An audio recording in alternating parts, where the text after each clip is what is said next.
peluang dan ruang dan energy dan aggressiveness anda untuk anda create something, create wealth as well, sangat besar.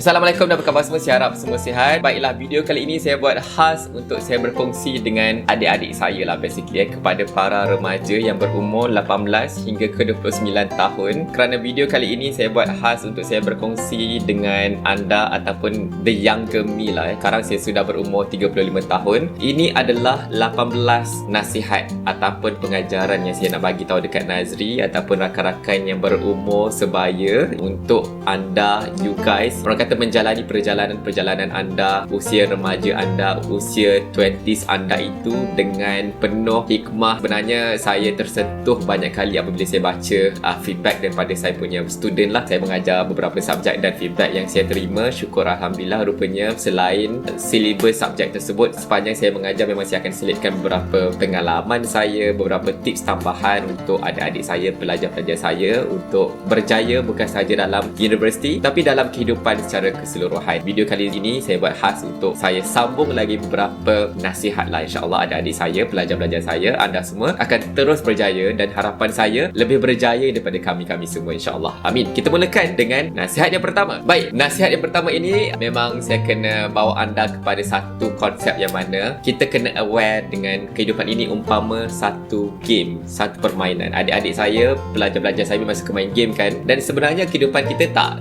jauh beza dengan permainan tersebut. Kita kena always mindful, sedar bahawa kita sedang main game yang mana satu. Ya, kehidupan kita ni memanglah kita ada rewards, kita ada punishment, kita ada fine. Kalau ada yang beragama Islam, ada pahala, ada dosa dan sebagainya. Anda kena tahu anda sekarang ni berada dalam permainan yang bagaimana. Sebagai contoh, kita ada dalam zaman universiti, anda punya game sekarang adalah anda kena berjaya menempuhi perjalanan anda di universiti kan, dan anda ada beberapa enemy, musuh yang anda kena hadapi. Sebagai contoh, malas, anda doubt diri anda rasa macam tak ada harapan dan sebagainya, all those negative thoughts, ataupun anda mungkin rasa macam tercabar dengan rakan-rakan anda. Itu adalah antara cabaran ataupun enemy. Dan saya nak pesan dekat anda bahawa zaman universiti permainan dia lain, zaman kerja permainan dia lain. Anda kena tahu what kind of game that you are playing, right? Dan what kind of weapons ataupun skill yang anda kena equip yourself, lengkapkan diri anda untuk anda berjaya tamat ke penghujung. Penting juga untuk anda faham bahawa anda kena tahu yang mana satu musuh, yang mana satu rakan. Musuh yang paling kita yang boleh abang pesan dekat anda, sebenarnya musuh itu adalah musuh dalam bentuk yang kita tak nampak biasanya. Nafsu, hasad dengki, kemalasan, itu kita menafikan rahmat daripada Tuhan bahawa kita ini dilahirkan di atas muka bumi ini, kita ada hak untuk kita berjaya. Itu adalah orang kata cabaran-cabaran mentality, psikologi, emosi yang kita kena hadapi lah. So adik-adik, pastikan anda tahu this very game. Baik, nasihat yang kedua adalah belajar tentang compounding skills. Okey, ini menarik kerana kita tahu bila kita belajar di universiti, right? Tak kisahlah di mana-mana pun ada orang belajar untuk exam, tapi sebenarnya kalau ikut Bloom's taxonomy, paling atas adalah creation. So bila kita cakap tentang compounding skills ataupun knowledge, kita nak sampai setahap ilmu-ilmu itu, fakta-fakta itu kita boleh pakai untuk kita create something. Zaman sekarang ni alhamdulillah makin mudah untuk adik-adik saya create apps sebagai contoh, ataupun create service, create content dekat TikTok, dekat YouTube dan sebagainya. Create something, kerana with creation anda akan belajar knowledge itu, dia punya impact dia jauh lebih besar nak dibandingkan dengan anda belajar skill ataupun knowledge itu untuk exam. Trust me, bila anda belajar untuk exam, it's fine, tapi on the side anda actually creating something, itu memang akan menjadikan anda satu asset yang sangat besar untuk anda mendapatkan pekerjaan ataupun untuk anda create jobs as well. Itu memang akan memastikan anda punya freedom in your future pada umur 30 tahun akan datang and onwards lebih cerah, percayalah. Okay? Yang ketiga adalah boleh start buat bisnes secara sambil-sambilan. Okay, ini menarik kerana kalau saya boleh share sedikit ya, kita sedar bahawa 9/10 sumber rezeki datang daripada perniagaan. Betul. Okey, sekarang ni saya nak bawa anda kepada rezeki yang dalam bentuk bukan duit nombor 2, tapi yang pertama adalah ilmu yang anda akan belajar apabila anda create, anda ada bisnes itu berbeza. Saya sempat led ataupun founded 3 startup sebenarnya, dan perjalanan saya, pembelajaran saya dan experience yang saya dapat itu memang sangat cepat. Saya punya growth sangat laju ketika itu. So ini galakkan saya kepada anda boleh start buat bisnes on the side untuk for the sake of pembelajaran and creation dan ingat kalau ada rezeki, insya-Allah duit tu akan datang. Dan dengan duit tersebut, duit tu umpama money is like a multiplier. Saya yakin anda ada bakat yang besar, anda ada kebaikan yang besar dalam jiwa anda, dan insya-Allah with this money, kebaikan tersebut, bakat anda akan dilipat gandakan, dan insya-Allah akan beri impak yang besar kepada diri anda dan kepada masyarakat sekeliling, insya-Allah. Baik, nasihat yang keempat ini pun penting sangat kerana pada usia sekarang lah baru saya perasan, dan saya thankful juga kepada diri saya kerana saya yang muda dulu memang suka ambil gambar dan rekod video, dan saya buat vlog dan sebagainya. Kerana apa? Hanya pada usia sekarang lah baru saya perasan pengalaman-pengalaman tersebut, dia punya memory dan pengajaran dia sangat kuat. Saya bayangkan kalau saya tak ada dokumen, saya tak ada gambar, saya tak ada video, pengalaman tersebut punya impact terhadap diri saya sekarang dan akan datang itu akan menjadi kurang impactful berbanding kalau anda ada video ataupun gambar lah. Dan sebenarnya dalam kehidupan kita ni, kita ada 3 fasa. Kita ada fasa biogenik, kita ada fasa sosiogenik, dan kita ada fasa ideogenik. Biogenik basically kita punya genetics lah, dan sosiogenik adalah kita punya environment. Dan umur 20-an ini memang anda sangat mudah terpengaruh dengan persekitaran, dan bila anda boleh dokumenkan, dan pada umur 30-an itu adalah terbentuknya ideogenik, identiti anda. So apabila anda masih lagi terkucar-kacir mencari identiti anda pada usia 30 tahun akan datang, 30-an tersebut, anda boleh tengok balik anda punya sosiogenik, society yang macam mana anda membesar ketika anda pada zaman 20-an itu. Anda tengok gambar, anda tengok video, dan dari situ anda boleh dapat, oh, aku ketika itu aku ada pride moment, aku terror bahagian sini, aku ada degree, aku ada PhD, aku ada business dan sebagainya. Itu somewhat akan membantu anda untuk anda solidify, create anda punya identity itu untuk anda ada direction yang clear untuk anda menjalani kehidupan anda seterusnya. Baik, nasihat yang kelima saya adalah cuba jadi connector, jadi penghubung ataupun bridge kepada yang pertama sekali, yang paling penting adalah silaturahim. Ini pun pengalaman saya juga sekarang pada umur 35 tahun baru saya perasan, dan saya belajar juga daripada ramai senior-senior saya, mentor-mentor saya pun bahawa dalam dunia ini memang betul lah rezeki tu murah apabila kita menjalinkan silaturahim. Zaman belajar mungkin kita fokus sangat untuk kita dapatkan first class, dapatkan straight A's dan sebagainya, tapi nasihat saya cuba juga untuk menjadi penghubung kepada silaturahim. Contoh, kalau dalam anda punya group tak ada orang nak initiate WhatsApp group, anda boleh initiate. Itu yang pertama. Yang kedua, anda boleh buat regular event, majlis yasin, makan-makan ke sebulan sekali untuk anda gabung jalinkan rakan-rakan anda, saudara mara, adik-beradik anda, vacation dan sebagainya. Kerana itulah momen-momen yang anda akan bawa ke penghujung lah, insyaAllah. Ataupun pada umur 30-an ke atas, memang anda memori-memori ini memang betul-betul menjadi satu faktor yang besar untuk anda menjalani kehidupan ini penuh makna dan jiwa. Memang degree, certificate degree dan sebagainya itu memang beri satu impact, tapi jiwa dan soul itu datang dah hasil daripada ukhuwah yang terbina, hasil daripada anda menjadi connectors ataupun bridge, penghubung yang menjalinkan silaturahim. Rezeki pun sangat banyak yang mana saya akan share dalam advice yang seterusnya, which is QC. Nasihat yang keenam adalah QC lah. Basically Q stands for qualification, C connection. Ini memang saya dapat pesanan ini daripada rakan baik saya juga yang sekarang berada di London sedang sambung PhD. Doakan dia, Nadia basically nama dia. Nadia pernah bagi tahu dekat saya lah, Nazri, dalam dunia memang kita kena ada dua benda ni, qualification dan connection. Kadang-kadang kita dah ada degree, master's, PhD, banyak certificate dan sebagainya. Qualification wise kita lepas, tapi connection kita tak mantap, networking kita tak mantap. Ingat network is net worth. Memang saya pun banyak juga peluang pekerjaan, saya punya business, consultation dan sebagainya datang daripada hasil networking tersebut. So kepada adik-adik zaman belajar ni, mungkin anda boleh fokus 60%, 70% kepada anda punya qualification. At the same time 30% anda fokus kepada connection, networking anda. Right, insyaAllah anda punya journey akan datang memang akan jadi lebih smooth, insyaAllah. Amin. Baik, nasihat yang ketujuh adalah passive income. Adik-adik saya sekarang ini, anda memang telah diberi satu anugerah yang mana dengan adanya teknologi, internet, macam-macam anda boleh buat. Sebagai contoh, YouTube, TikTok, Shopee, yang mana anda boleh automate anda punya shop dekat Shopee dan orang beli dan anda dapat profit secara pasif. Banyak dah peluang sekarang. So generate passive income, dan saya cadangkan anda baca buku The 4-Hour Work Week by Tim Ferriss. Itu pun banyak sangat memberi impact kepada saya. Sekarang ni pun saya work on both active income and passive income, kerana eventually memang kita nak ada satu part yang mana kita ada freedom untuk kita sendiri decide kita punya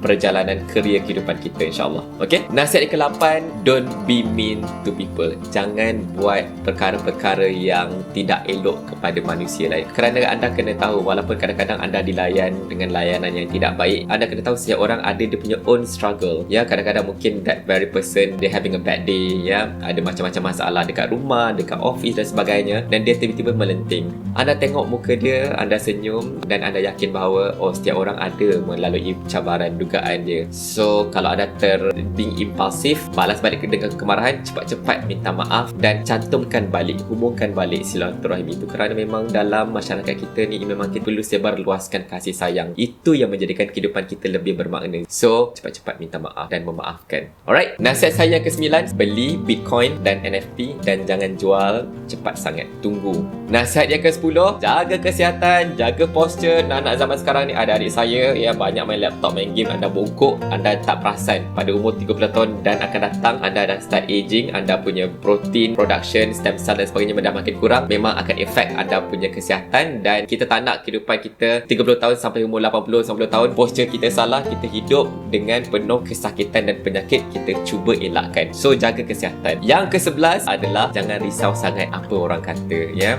Nak dengan zaman social media dan sebagainya, anda risau, anda nak post something, tiba-tiba anda delete sebab risau orang kata tentang anda, padahal konten anda, informasi yang anda cuba kongsikan itu memang sangat memberi manfaat. Just so you know that setiap orang ada dia punya own story, ada dia punya own problem ataupun isu untuk dia fikirkan. Mungkin pada the first 5 seconds memang dia akan tengok pada anda, tapi trust me, as the time goes by, dia akan start tengok balik dia punya own problem dan mereka ada their own things for them to deal with. So orang tak risau sangat permasalahan anda. Okay, ini pun anda boleh belajar tentang spotlight effect, ya. Cari dekat Google apa itu spotlight effect. Baik, nasihat saya yang ke-12 daripada Tim Ferriss, penulis buku The 4-Hour Workweek. Dia ada kata, cuba tanya dekat diri kita, kalau benda tersebut yang mana ramai orang kata susah, tapi kita tengok dalam konteks, benda ni senang saja. Sebagai contoh, anda punya degree ataupun subjek EMT, Electromagnetic, antara subjek yang ramai orang kata susah pada zaman degree saya dulu, tapi apabila kita tengok benda tu macam okay, senang je ni kot, with that mindset dan heart set, anda reset balik, insyaAllah anda dapat that kind of result. Benda tu senang dan akan dapat buat senang, insyaAllah. So cuba tengok dua perspektif. Mungkin orang kata susah, tapi anda tengok dalam konteks yang senang. PhD pun sama juga. Saya ingat lagi masa menulis saya start punya PhD dekat Oxford, saya memang orang kata susah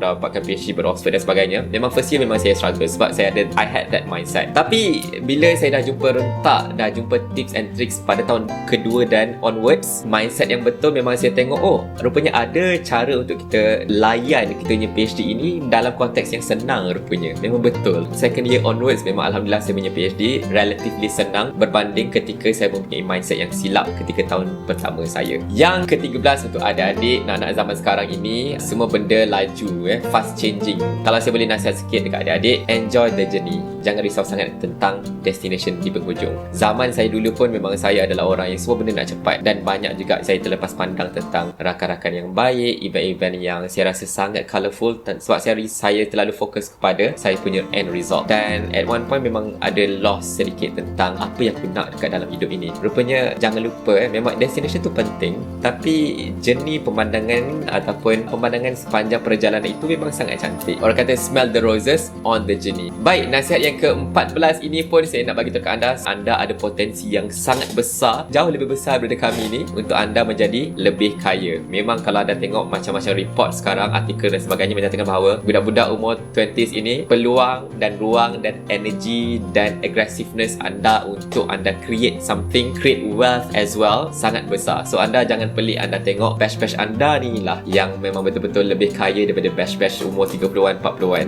Dan at the same time collaborate with older people, kerana orang-orang yang lebih tua daripada anda ini, mereka ada hikmah. Anda mungkin ada energy, anda mungkin ada money, tapi tanpa hikmah penggunaan money, duit itu memang akan ke laut lah basically. So belajar daripada orang-orang yang berpengalaman yang lebih tua daripada anda, insyaAllah untuk anda dapatkan wisdom. Yang ke-15 ini betul saya hargai sangat. Zaman saya muda dulu memang saya banyak travel, dan alhamdulillah sekarang ni berdasarkan pengalaman-pengalaman tersebut memang alhamdulillah berjaya mencorakkan kehidupan saya, dan saya galakkan kepada adik-adik semua, pergilah travel. Yang tak dapat jauh ke luar negara, dalam negara pun banyak macam-macam tempat anda boleh explore. Tapi bila anda explore tu, jangan lupa anda sekejap pakai handphone, sekejap anda letak handphone kat tepi dan anda berborak dengan the local people. You will be surprised dengan apa yang anda akan belajar out of that event lah. Berborak dengan strangers, pergi travel, anda akan dapat belajar macam-macam jenis hikmah dan pengajaran. Okay? Yang ke-16 ini pun penting sangat adik-adik saya, ya. Apabila anda buat sesuatu, internalize your prayer. Doa itu kadang-kadang kita terlalu get used to the doa yang terlalu common sampai anda lupa untuk anda internalize doa anda, doa yang betul spesifik dengan niat anda. Alright, dan jangan lupa anda tutup doa anda dengan ya Allah Tuhanku, sebagai contoh, aku nak dapatkan first class. Anugerahkan aku dengan that hikmah, sekiranya itu yang terbaik untuk aku, kerana aku hanya hamba dan kau adalah pemilik segala benda dan kau tahu yang terbaik untuk aku. Yang ke-17 ini pun penting, anda please hire ataupun lantik ya anda punya own mentor ataupun buddy, rakan-rakan anda yang ingatkan tadi kita dah cerita tentang kehidupan ini umpama game, dan anda kena establish anda punya own team ya, macam-macam jenis bakat dalam anda punya pasukan ini. So anda kena ada mentor, anda kena ada pasukan, dan insyaAllah anda akan menjalani kehidupan ini dan menang this very game handsomely. Okay, yang ke-18 ini pun penting sangat untuk saya pesan dekat adik-adik semua, bahawa kehidupan ini umpama anda sedang menulis jalan cerita buku anda sendiri. So hidup ini umpama like a life story lah, ataupun buku yang anda ada pelbagai-pelbagai bab. Ada bab yang penuh dengan warna-warni, ada bab yang penuh dengan caca marba, anda koyak sana sini, tapi setiap bab-bab tersebut penghujungnya ada pengajaran dia. Please belajar dan cari hikmah di sebalik kejadian. InsyaAllah eventually penghujung kehidupan anda 30-an, 40-an, anda punya bank hikmah itu akan makin penuh. Hidup kita macam tu, dan anda kena tahu anda pengarang kehidupan anda dan dia, bukan anda seorang. Dia adalah the final decision. Dia akan membuat keputusan nak approve buku ni ataupun tidak ya. Buku amalan anda lah basically. Okay, baiklah adik-adik semua, saya harap sangat anda belajar something daripada video kali ini. Memang ini betul-betul daripada hati saya, dan mudah-mudahan anda punya perjalanan selepas ini 20-an, 30-an dan akan datang akan lebih berhikmah, lebih impactful, penuh dengan jiwa dan rezeki yang murah. Amin, saya doakan. Baik, sekiranya anda belajar something, saya hargai sekiranya dapat tekan button like, dan jangan lupa subscribe dan tinggalkan komen di bawah, dan share video ini dengan rakan-rakan sebaya anda. InsyaAllah kita sama-sama mendapatkan manfaat. Kita jumpa lagi dalam video akan datang. Assalamualaikum dan jaga diri semua. Bye-bye.